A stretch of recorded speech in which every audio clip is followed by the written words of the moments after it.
There we go. Okay, I think it is fixed, and I think it is reconnected. Please let me know if I am wrong about that. I would love to hear it. Well, no, I wouldn't love to hear that I'm wrong, but I would love to hear if there's anything. Okay, so I think, please somebody tell me that things are back to normal. I had the mic off for a second while I was fussing with things. But just let me know. Yeah, because I think that I have now solved the problem, whatever it was. It's beyond me. It was weirdness between the software and the Facebook platform, as far as I can tell. Anyway, thank you for joining me. Thank you for your patience. It's good to be here with you. I'm Tad. It is Sunday. It is now 5 minutes after, so we're getting a bit of a late start, but that was unavoidable under the circumstances.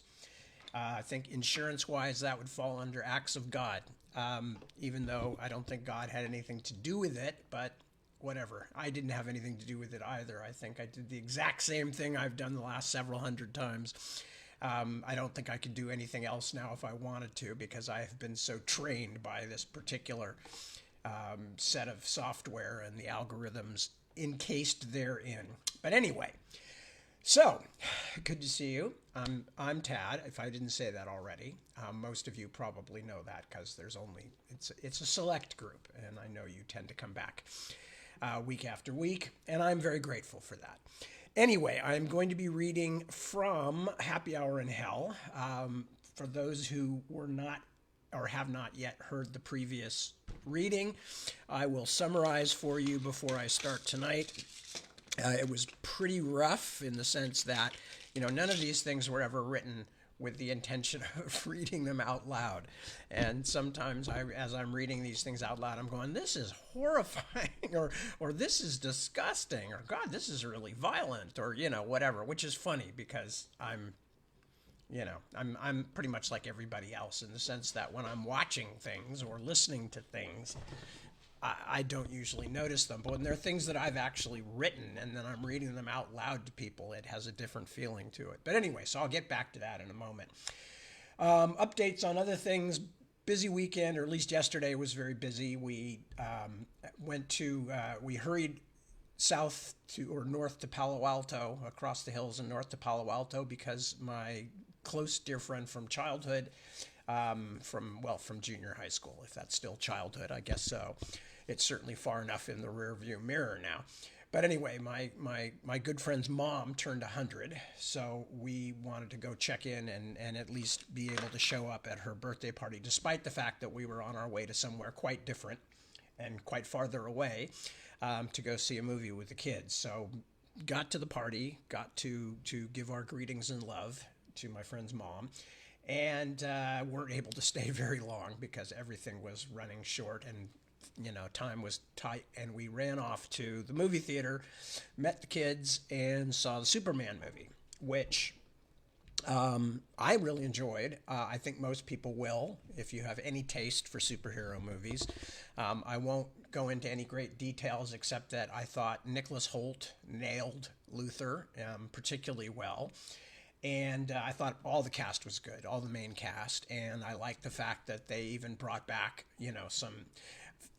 I was talking about this last night. I don't consider fan service to be automatically a bad thing if by how you use that you mean making nods to bits of the canon or things like that is more aimed at the longer term aficionados, whether I was almost going to say readers, but it's not necessarily readers because you can have fan service in movies or even, TV or whatever.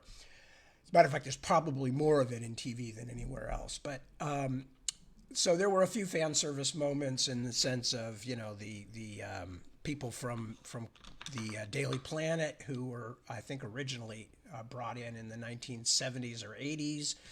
Characters, I mean, besides the obvious Perry White and Jimmy Olsen and Lois Lane, who are quite well established going back to the 30s. But anyway, and yeah, I mean, it's very much a James Gunn movie. There's humor to it, and there's distinctly a social message, which is one of the reasons that certain factions in the country have gotten very worked up about it. But the basic premise is not anything shocking or surprising, and it doesn't go out of its way or do it in an awkward way to make the points it's making. So I thought that was, well done. It's essentially a pretty optimistic movie, which I'm glad, because my main complaint with the Zack Snyder verse is that they repeated this. Zack Snyder, for those of you who don't know the ins and outs of this stuff, Zack Snyder directed the Justice League movie and several Superman movies, and he had a very dark vision, which I felt was, first of all, 10, 15 years too late, because comics had already gone through that stretch a long time ago, the grim and gritty reboots of everybody. But also because he recapitulated one of the worst things I think that ever happened to Superman as a concept, which was, and it's not his fault, it came from an earlier thing. It was from John Byrne when he did his reboot of Superman back in the 1980s, I believe it was. And he had Superman solve a seemingly almost impossible problem by killing somebody. Now, admittedly, he's killing a murderer, he's killing a superpowered murderer, et cetera, et cetera. But both Superman and Batman are built on the concept that there's always another solution. And it's a hell of a lot harder for Batman, because he's just a normal person. Superman's got, like, super breath, super ears, super everything. He can come up with, pull powers out of his back pocket that you would never even think of. And I don't believe there's ever a reason for Superman to kill anybody. And so the fact that they carried that forward into the DC universe of film, I thought was really irritating. And not just that, but it cheapened their view of the character. I thought Henry Cavill was a really good Superman. So it wasn't him. It was that choice to make it dark and grim and gritty and have him kill somebody. Didn't even, as I said, even though, they tried their best to make it seem like there was no choice, I didn't agree, and that bothered me. James Gunn's version, and Gunn wrote it, so I can definitely say it's his version, even though usually people tend to cut the writer out of the equation and call the director, the person whose vision it is, no matter what was written or what they used as the source material. But Gunn wrote it, so, obviously, and the comic book source material is almost limitless. Like 90 years of dozens of comics, literally dozens of comics every year, et cetera, et cetera. But so I thought they did a good job. I enjoyed it. I enjoyed the more optimistic tone, the more humanist tone of it. And that's all I'm going to say. I don't want to give anything away for those who might want to see it. Again, if you like superhero movies at all, and for me, comics were a huge part of my upbringing. And in fact, it's one of the things that I almost never remember to mention when I talk about, what my influences were, because normally people say, what books influenced you? And I always say, The Lord of the Rings and the Martian Chronicles and Gormenghast and, all these things, Once and Future King, and other writers. But I very seldom mention the fact that, I know I was profoundly affected by the early Marvel years that I was exposed to, and specifically the Jack Kirby and Stan Lee's work on things like the Fantastic Four and Thor comics. I loved Thor comics. And Fantastic Four, of course, which is one of the reasons it'll be interesting to see what happens with the reboot of the Fantastic Four this summer. But anyway, that's enough superhero news. But I was a big comic book kid. And for many years, really until I was a teenager or even into my 20s, I thought I might wind up drawing comics, because that's what I did. I was an artist for a long time and worked as an artist in various low-rent jobs and doing freelance work and stuff. So for a long time, that's what I thought I would be doing, was drawing comic books. So, yeah, it is a part of my heritage and a part of my creative influences, and I almost never mention that. So you guys, lucky you, you get to hear me go on a rant about it. Anyway, what else? Dogs are doing pretty well. Actually, we had a major thing last night where Big Dog Johnny came into the house at night, as he always does. And then when I went into the bedroom, Deborah had let Lemon, the new dog, out of the crate, and she was on the bed without a harness on. She normally wears her harness because she has to go outside a lot. And because she doesn't have a harness, didn't have her harness on, and because she's a 50-pound high velocity muscle nugget, as somebody once put it, I was just going, oh my God, Johnny's paranoid enough anyway, but I had to bring him in because he was barking at something and it bothers the neighbors.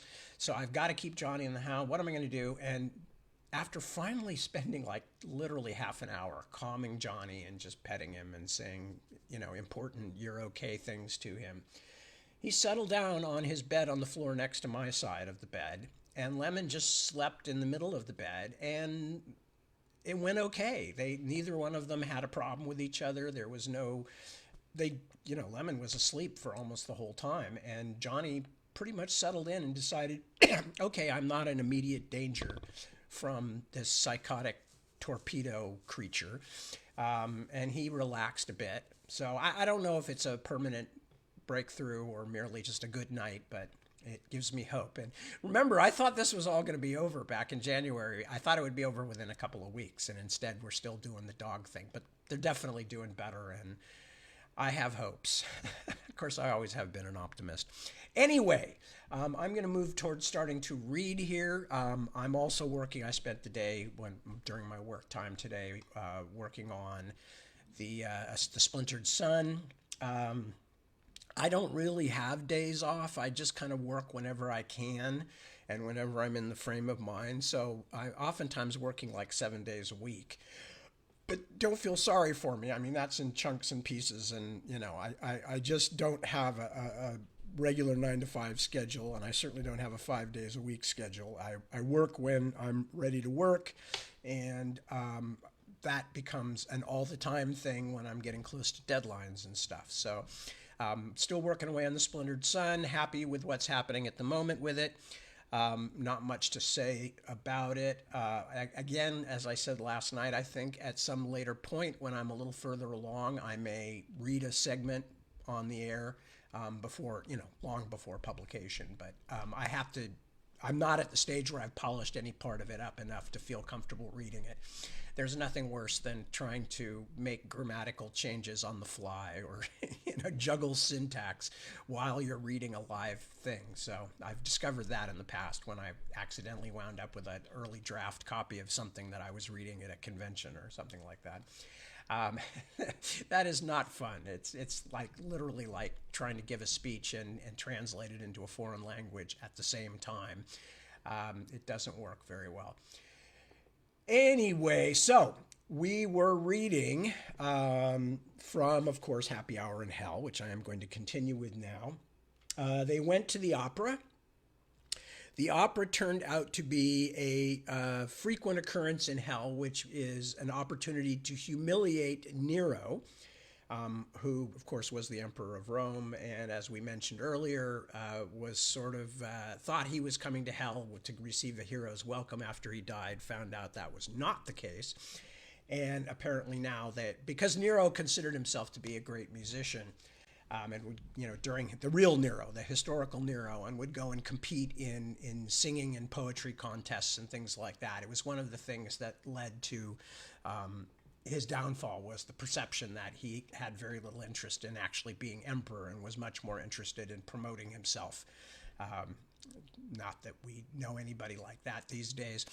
And he, so they're at the opera, and Nero is being literally bombarded with bricks and excrement and all kinds of stuff. But somewhere during the course of that, Eligor comes in with Kaz, and Bobby sees her, and he's just overwhelmed by seeing her, but he knows he can't do anything about it. When he gets back to Vera's house, Vera being the woman who has taken him in and has been very kind to him so far, she reveals that she is not quite as nice a person as Bobby's more optimistic side wanted to believe. And she essentially, with her helper Belle, they tie Bobby to the bed, and he realizes he's passed out because she has little demon tendrils from under her fingernails, and she's been like injecting him with a toxin to make him more pliable all along, which is one of the reasons that he hasn't kind of reacted to how much he's taking things for granted. And then she essentially rapes him, and she is not a normal human. She is a hell beast now, and she has a horrible kind of vagina dentata thing, like a ghastly fanged jellyfish, where she should have reproductive organs if she was a human. Probably did when she was a human. And as a result, that's the we just go through that horrible experience with Bobby, which I shared with all the nice people in Europe who were eating their muesli as I was reading it. Anyway, so ghastly. So there's a little more ghastliness to come, but I don't think anything quite like that, at least not until Bobby meets up with Eligor, but that's giving things away for those who haven't read the book. Okay, so I am going back to the book now, and I am going to start reading because I'm getting a bit of a late start with everything. And where did it go? I know it's here somewhere. There it is. Okay, so continuing with Happy Hour in Hell, this is chapter 25, The Other White Meat. "You're an ingrate," Bell said, and hit me again, a close-fisted shot to the mouth that made my teeth feel like the beads on an abacus. Vera's servant had very large hands, and she was also pretty damn strong. "She gave you her love. She made you special." Boom! Pow! I could almost see the cartoon violence captions appear in the air over my head as she hit me again and again. The big bitch didn't seem to mind at all that I was tied up and helpless. She didn't even seem all that mad at me. She was just enjoying thumping the shit out of me. I didn't say anything, since I discovered there was even less point arguing with the servant than with her mistress. I stayed loose and tried to go with the beating, but there was a part of me that was definitely having a few fantasies about what I'd do if I ever caught this large, nasty piece of work when I was free to fight back. Several days had passed since the opera, and so had the pretense that I was anything but a prisoner. Each night, and sometimes during the day, Vera took me. I never thought rape was anything pleasant, but I had never understood it the way I did now. Helpless, raging, burning with shame, all of these things I now grasped in an extremely intimate way. I even understood the deepest fear now, the feeling that my life was not my own, that whatever happened to me would be beyond my control. There were times when I wept, and not just from the pain of being used, but I always waited until I was alone. That was all I had left. Bell hit me one last time, a backhand blow that thumped my skull against the headboard of the bed. It had become a ritual. She cleaned the room, although nowhere near as carefully as before. She emptied my chamber pot, and then she beat the crap out of me. She was built like a heavyweight boxer, our Belle, like one of the old ones, long arms and big torso. I was guessing that in life she must have gone about 215, 220, almost linebacker size, but here, with the sharp spikes of bone growing from her joints, I'd guess she was a good 20 or 30 pounds more. Bigger than me, in other words, and with all the strength that a demonic body can give you. "You should kiss her hand and thank her that she's kept you," Bell said from the doorway. "I would have pulled your head off and thrown you on the midden. I know how to treat your type." "Yeah, I'll bet you do." My head was still ringing, and it would have been smarter to keep my mouth shut, but I didn't really care. Even being destroyed would be better than this, and it would certainly be less humiliating. I'll bet the boys loved you with that pretty face and figure." She smirked. "You think I couldn't get a man? They came and knocked at my door. They brought me money." She jutted her heavy jaw. "I had as many as Vera. I just wasn't so sentimental. No immortals for me. No, I would have put you in the fire and watched you sizzle, little fella." She really was a charmer. I'd like to say that she was bad cop to her mistress's good cop, but given a choice between the two, I'd rather have just been beaten instead of raped, even if my rapist was crying as often as she was cursing me. Man, was I ever being reminded not to trust anyone in hell. Vera's joy juice had lulled me, but my brain had still worked fairly well, so I couldn't dodge the blame. I'd grown careless, and now I was paying for it. And paying for it, and paying for it. Most nights, Vera wouldn't even look at me after she'd finished. When her spasm was over, she would crawl off me and rearrange her clothing into respectability. Tonight, as if in parody of one of those old movies where the couple sleep in separate beds, she was dressed in an extremely modest nightdress that she smoothed over her long legs, hiding the alien horror between her thighs. She was Mina Harker as well as Dracula. The Victorian maiden and the beast of darkness rolled into one. Vera! Vera, talk to me! It was hard to speak in a normal voice after the pain I'd just suffered, but I was fighting for my life. Why does it have to be this way? Because I looked at a woman at the opera? I thought I knew her, that's all. It was nothing to do with you. Nothing to do with me. Her voice was heavy, the words bleak. She was always like this after her attacks on me. That is just the problem. I wanted you only to care about me. I wanted you only to see me. I tried to get her to talk, to explain anything that would keep the lines of communication open.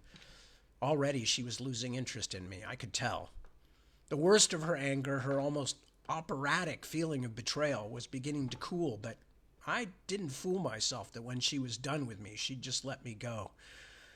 Listen, we could try again. She didn't even bother to reply, just shook her head and slid off the bed, then walked out of the room, bare feet whispering on the stone floor. Belle, who always stood guard now during Vera's frenzies, gave me a look of contempt. She'll be done with you soon. Maybe she'll give you to me. I'll break your neck like a chicken's, and then you'll be no trouble to anyone. I didn't say anything, but I wondered what this breaking of my neck would mean in a place like this. It probably wouldn't kill me, since as far as I knew you couldn't die in hell, but it would make things pretty unpleasant, especially if it was combined with being thrown on a garbage heap somewhere or burned, as the two women had both threatened to do.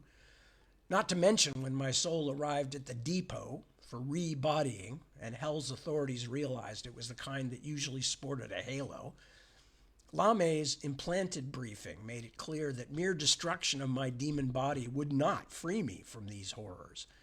Unless I left hell under my own power, by the route Temuel and the guardian angel had given me, I was going to stay there forever.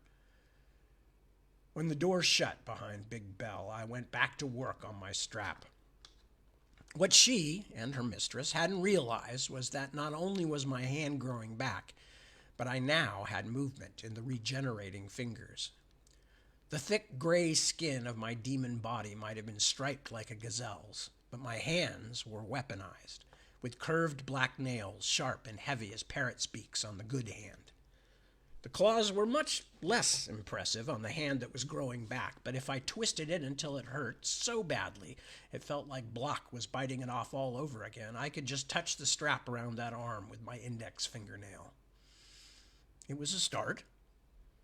I decided that if I sawed away for a long stretch, ignoring the pain, and good Lord was it painful, I might be able to fray the edge of the strap that held my wounded arm to the headboard of the bed.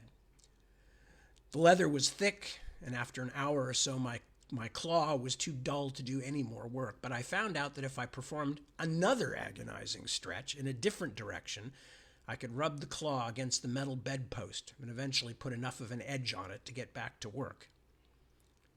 Needless to say, this was slow, achingly miserable work, and the chances I would survive long enough to get all the way through the strap were minimal, but I didn't have a better plan. Lady Zink and her servant were both crazy. Nobody was going to rescue me, and I was getting weaker by the hour. It was ironic, really. Vera had saved me when I was bleeding to death and nursed me back to health. But now she was taking something at least as vital from me, even if I wasn't quite sure what it was. It wasn't just my precious bodily fluids. It seemed to be my very essence, and there was less of it each time she drained me. Big Belle had just finished tightening the straps on my good arm one night. I was so weak they didn't even bother to tie my ankles anymore when I gasped out a question. Why did she and Vera hate men so much? Vera had taken so much out of me that Belle had hardly bothered to slap me around, and now she looked at me with genuine amusement. Hate men? That just shows you know nothing. For me, men have never been worth hating. A means to an end, that's all. All my husbands, my boyfriends, my lodgers, they brought me money. I didn't need them alive to spend it with me. In fact, I didn't want to argue about how to spend it, so I did away with them. But if it had been women, I could have lured women who had the money. Well, so it would have been. I certainly killed a few, but my lady, she is very different. She loves. She loves so much that she is helpless against it. It's a pretty goddamn funny way to show it. Belle shook her head, her big jaw jutting with irritation. It's a perfect way to show it. She's like a butterfly. She lives for love, and she dies for love. She's not the one dying. Belle grunted and reached out and gave me a lazy slap that loosened a few of my teeth. You understand nothing. Do you know why she's called Lady Zinc? My ears were still ringing from the blow. It was all I could do to shake my head. Back in the old life in Bucharest, she was a wealthy woman. She took many lovers. Nobody ever saw those lovers again. She made only one mistake, letting a local banker into her bed.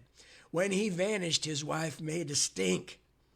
The police came, and when they searched Vera's house, they found nearly 36 zinc coffins in her cellar, each with a window over the corpse's face. All those zinc boxes arranged like a group of admirers at a party. There was even a chair so Vera could sit and speak to them, look at them. All her beloved, unfaithful lovers. She couldn't bear to lose them to other women, so when she saw their interest beginning to die, she poisoned them, and they died too. Too much love, you see. Too much love. It was quite beautiful. Belle put her great calloused hand on my face and shoved me against the headboard, so my brain rattled in my skull. She offered you a love like that, and you spat in her face. You will not be one of her immortals like those men were. And that's what I was left with as I struggled through another desperate, painful night, trying to scrape through the heavy leather strap on my wrist. Zinc coffins, 30 or more. That was the measure of Vera's love. I was only the latest, and I wasn't even going to have the distinction of earning one of those gray metal boxes. I lost track of how many nights Vera came to me, how many nights she drained me. It was just as well I was tied to the bed, because my groin itched and stung so horribly I'd have scratched myself to ribbons trying to relieve it. There wasn't much left of me now. I had been sucked nearly dry. I didn't even dream of Kaz anymore, but floated between two kinds of being half asleep, with brief interludes of searing pain, and then the wretchedness that followed, and bouts of weakness that lasted longer each time, broken by desperate sawing at the thick leather strap. Soon, Vera would feast on me one last time, take the rest of me, and that would be it. Belle had already told me that I was going into the furnace when I was through, that she didn't want anything left for her mistress to become sentimental about. I no longer dreamed of Kaz, but I did dream a little. The kind of sickly fantasies you have when you're in the grip of a fever. Complicated, but basically meaningless. That was why it took me quite a while on this night to realize that I was actually awake, and something really was kneeling beside me on the bed, resting a splayed hand on my chest. I was so weak that for a long moment I just stared at it, blinking against the light of the single small candle that lit the room. In one sense, I had never truly examined the face that now swung down close to my own, staring at me with an intensity that seemed as hungry as Vera's. In another sense, I knew it better than I knew mine. That dead gray expanse of shrunken flesh, the jutting lower jaw, the tiny teeth like pieces of gravel, the glittering little shark's eyes. Smiler. "It look for you." The voice was a scratchy whisper. "It look for you so long, Bobby Bad Angel. Now it find you." The scrawny thing climbed onto my torso and then began to poke solemnly at the skin of my face with a depressingly familiar four-sided blade, each little stab as painful as a botched injection. The murdering creature looked different somehow, his skin darker, body thinner, the ropey musculature more exaggerated than before. What do you want?" I shifted my weight, trying to get into a position where I could throw all my force against the frayed strap. I didn't think I had done enough damage to break it yet, but it wasn't like I had a lot of choices. My movement irritated Smiler. He pushed his blade against my upper eyelid. I went very still. A drop of blood caught in my lashes and began to leak into my eye, but I didn't dare blink. "What do you want?" I must have sounded terrified, because I was. I had already been down to my very last reserves of belief, of faith, if you will, and now things had become dramatically worse. "What it want?" Smiler gave a little chortle, as crisply dry as the shake of a rattlesnake's tail. "Ch-ch-ch-ch-ch. It want the feather. Come a long way for the feather. Tell where it is, or it will have the wicked angel's eye in its pocket, and the wicked bad angel's heart in its lunchbox." Suddenly the deformed mouth spread in what must have been a grin. "Bad angel is the sweetest meat. Bad angel always tastes so good." Chapter 26. Immortalized. Even when free and carrying a gun, I had barely survived my encounters with this murderous little bastard, but this time I was tied to a bed after being drained by Lady Zinc for many days. I couldn't really think of anything to do but stall. "Why do you want the feather?" I asked, knowing damn well he wanted it for his master, Eligor. I mean, I don't have it here. I couldn't give it to you even if I wanted to. I'd have to get back to Earth. You know what I mean, right? The real world." Smiler only poked the blade a little harder into my eyelid. I swear I felt it touch the surface of my cornea. Not good. "Feather," he said. "Give it." "I don't have it." I wondered if he was too stupid or broken to understand. And as my already shaky faith in a negotiated solution. Let me read that again. "I don't have it." I wondered if he was too stupid or broken to understand. And as my already shaky faith in a negotiated solution began to dwindle, I slowly drew my legs up a little closer to my body. "I can get it for you, though, but you have to get me out of here." He leaned in even closer. His breath, I won't even try to tell you. Vermin, disease, open grave pits. "Want feather," it whispered. "Now."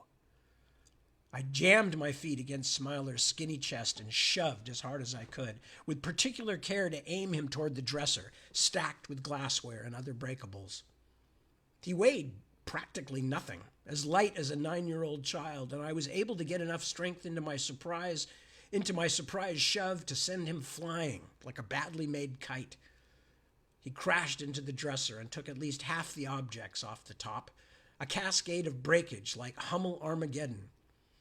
I put my full weight against the strap I had been working on for days and yanked down as hard as I could. I felt it give a little as the remaining leather stretched, but it held. It also hurt like 11 bitches on a bitch boat. Smiler still had his long knife in hand as he popped up like a jack-in-the-box. His smile was horrible, but he wasn't smiling now. His shriveled face was a perfect blank, the expression now as dead as everything else about it. In the middle of my panic, I realized that in all the years of horror movies, only Boris Karloff had ever got it right. That slack, weirdly sullen look of the animated corpse. Then Smiler came over the footboard of the bed like a wolf spider out of its hole, and it was all I could do to take that first nasty thrust with my calf. Hurt like a screaming motherfucker, and that's all I have to say about that. My enemy was so expressionless that I began to wonder if I hadn't kicked him right out of his wits, such as they were. He seemed to be completely uninterested now in anything but trying to stab me, the blade snapping out like a snake's tongue. I blocked every thrust with my legs or body, but sometimes I had to take it in something meaty to protect my more valuable stuff. The knife kept darting here and there, and I was still tied to the bed. The whole thing was just shitty, and I knew I couldn't survive the attack for more than a few more moments. "Stop! I'll give you the feather," I gasped, but Smiler seemed to have forgotten about his original purpose. His attack became less frenzied, but more considered. He was moving around now to keep the bedpost between my feet and his midsection. The light changed suddenly, the shadows all jumping to one side as though something had startled them. A cluster of little flames appeared in the doorway, a candelabrum, and beside it the startled face of Belle. "What's going on here?" I was a little crazed at this point, as you can imagine, but I also thought my best chance would be to set Belle or her mistress on the freak that was trying so sincerely to stick holes in me right this minute. So I yelled, "That's her! Kill her, just like I told you! You can free me later!" I have no idea if this fooled anybody or did anything at all except make me look like an idiot, but I'm going to guess it was what saved me. Belle slammed the heavy candelabrum down on Smiler's arm, making him drop his blade. Then she shoved the candles into his face and burned his cheek, which made him hiss and strike at her. Staggered, she dropped the candle holder on the floor. The candles bounced out, but enough remained burning to make long, extremely grotesque shadows from the two struggling monsters, the small, skinny one biting and scratching at the big one like an angry ferret. I got my legs under me and pulled against my right arm strap as hard as I could, shouting in agony despite myself. It felt like I was going to tear my entire arm out of the shoulder socket. I had frayed the strap just enough because it finally ripped, and I was swinging only by the other arm, the good arm with the uncut leather cuff. This was another kind of miserable, but I had work to do, so I started gnawing at it with my sharp demon teeth. The sounds from the floor were becoming more animal by the moment. I couldn't tell who was winning, and to be honest, I wasn't rooting for either of them. It was hard work, but I finally chewed through the thick restraint. The first seconds of freedom were glorious, but lowering my arms after a week or two of being tied in crucifixion position was kind of like being stabbed in both armpits at the same time. Still, I'd become pretty used to pain at that point. I sort of fell off the bed, grabbed my pants, and ran.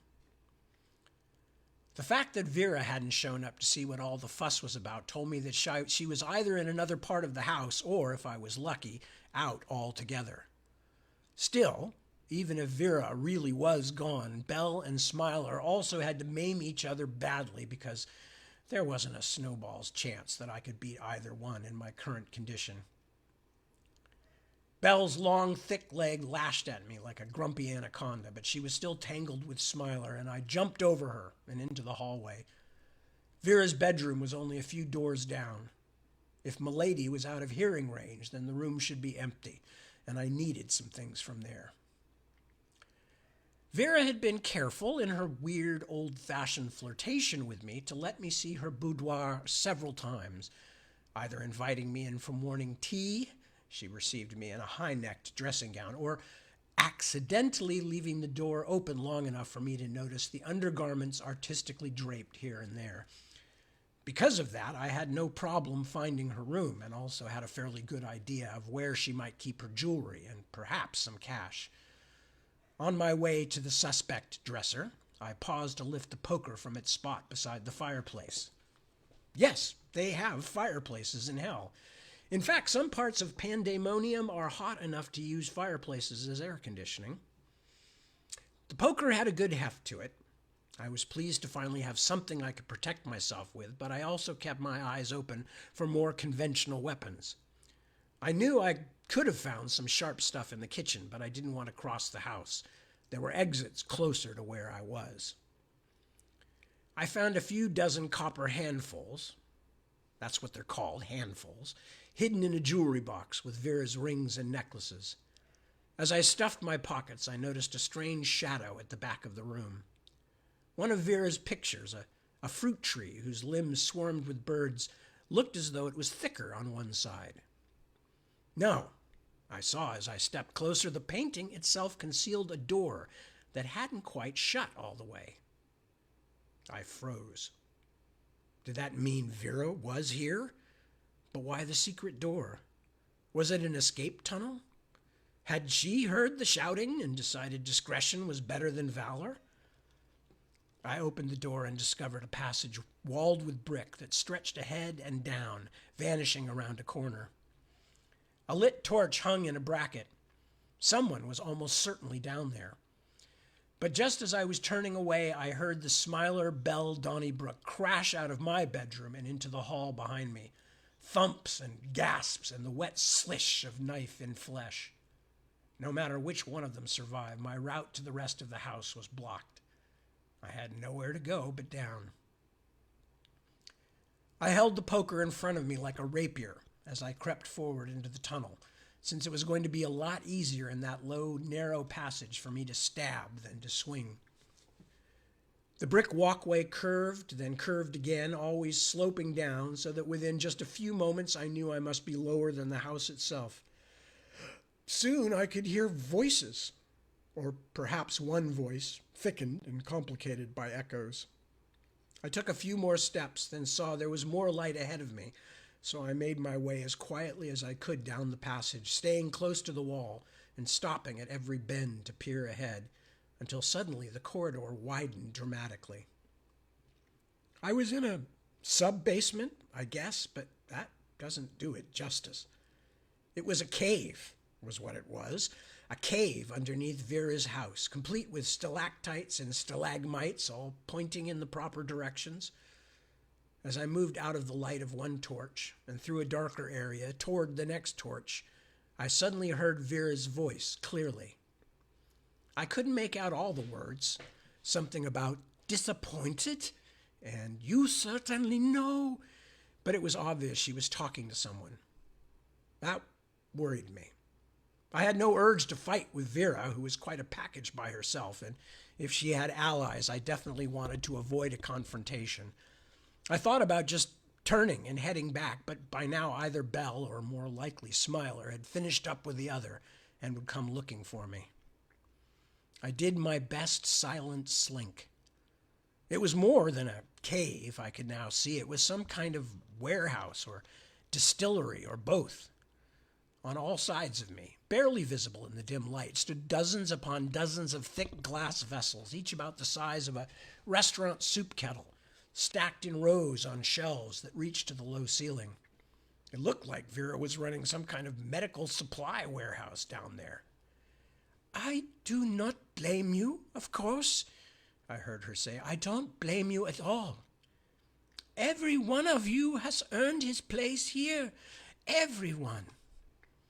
As I tiptoed forward, trying to find a vantage point through the crowded shelves so I could see who Vera was talking to, I caught an odd flash in one of the jars and let my gaze drift back to it. Something looked back at me. A head. A bodiless head. No, I realized as I bent down it wasn't completely bodiless because it looked like many of the pieces that would constitute a body were bobbing in the jar with it, only none of them were connected to each other. I looked at the other jars and saw forearms with hands attached, the fingers splayed against the glass like gray-green starfish. I saw faces. I saw feet and faces that had been removed from the skull and now looked more like masks. And, of course, penises, quite a few of those too, although no more than one per container. And in every jar, as if it were the sun around which those nasty, pale planets revolved, floated a head.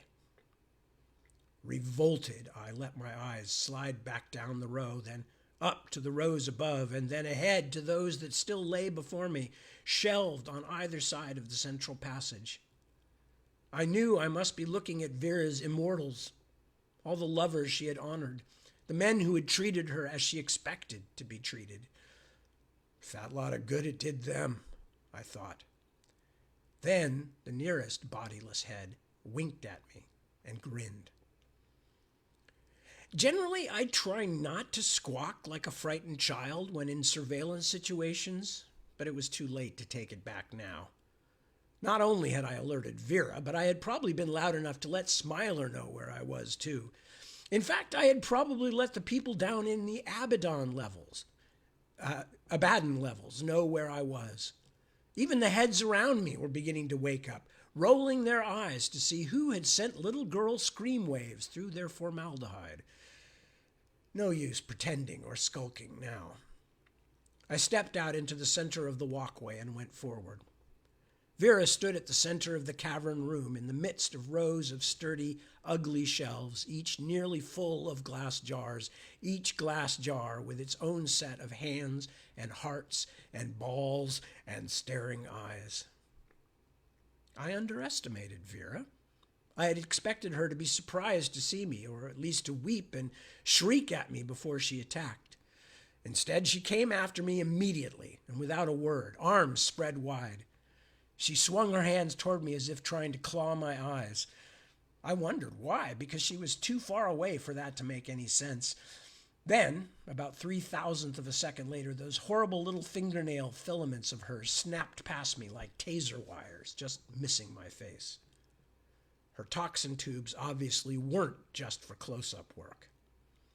So, I had a fireplace poker. She had, whipping from the fingers of either hand, 6-foot jellyfish tendrils that could poison me. Vera lashed out again. I threw myself down as her stingers swept a jar off the shelf behind me. It crashed to the floor, belching broken glass and foul liquids, ejecting body parts in all directions. I had to jump over the corpse hands, which immediately began crawling toward Vera. She snapped out both her arms at once. I dove under the nearly invisible strands and rolled, and jabbed with the poker when I was close enough, ramming it into her gut as hard as I could. It doubled her over, but that seemed to be all. I was still staring at her when she yanked her hands back and tried to catch me in the trailing strands again. One of them got me, wrapping around my neck like a thread of burning napalm. As it tightened on my throat, I could feel the ability to think running out of me like sand, the pain getting stronger, darker, like a powerful electric charge. No, like an entire eel wrapped around my neck and squeezing the life out of me. The surge of agony lessened. From the corner of my eye, I saw Vera kicking at something. One of the hands from the broken jar was clinging to her ankle. She finally managed to shake it loose and turned her attention back to me, but by then I had my idea. I grabbed the stinger around my neck with my hand. It was like holding a white-hot wire, but as I said, by this point I could do pain. I yanked at it hard, then braced myself and kept pulling, even though it felt like I was cutting my own head off with a power saw, until the tendril finally snapped. Vera let out a screech of rage, but she sure didn't sound injured. Those translucent folds snapped down over her eyes as she hissed in fury and heaved her filaments at me again. I ducked, then smashed the closest jar with the iron poker, then smashed another. As she pulled back her tendrils, I struck out around me as widely as I could, knocking one jar into another, sweeping the unbroken ones as well as the shards off the shelves.